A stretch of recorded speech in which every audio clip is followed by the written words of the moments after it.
ইসলামী আন্দোলন বাংলাদেশ যদি ক্ষমতায় যায়, জানি না কি উন্নয়ন করবে, তারা কি পরিমাণ উন্নয়ন করবে জানি না। তো ইসলামী আন্দোলন বাংলাদেশ যদি ক্ষমতায় যায়, তবে এতটুকু নিশ্চিত ভাবে হবে, একা কেউ কাঁদবে না। যদি কাঁদে সবাই একসাথে কাঁদবে, একা কেউ হাসবে না।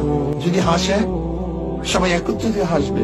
শুধু একা কেউ সুখ করবে না, যদি কেউ সুখ করে সবাই সম্মিলিত ভাবে সুখ করবে। একা কেউ দুঃখিত হবে না, যদি দুঃখিত হয় সবাই সম্মিলিত ভাবে।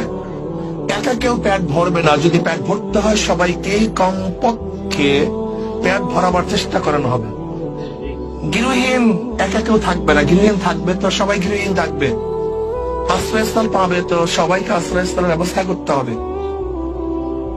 কেউ তো হাজারো কোটি টাকার বস্ত্র পরিধান করবে আর কেউ উলঙ্গ অবস্থায় রাস্তায় হাঁটবে, এটা হবে না।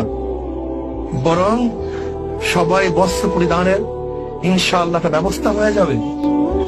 কেউ তো আমেরিকা ইউরোপ গিয়ে চিকিৎসা করবে আর কেউ রাস্তায় ঢুকে ঢুকে চিকিৎসাহীন মরবে, এরকম হবে না। ইনশাআল্লাহ সবাইকে রাষ্ট্রের পক্ষের থেকে যথাযথভাবে চিকিৎসা করার ব্যবস্থা করা হবে। কেউ শিক্ষিত হবে আর কেউ মূর্খ থাকবে তা না।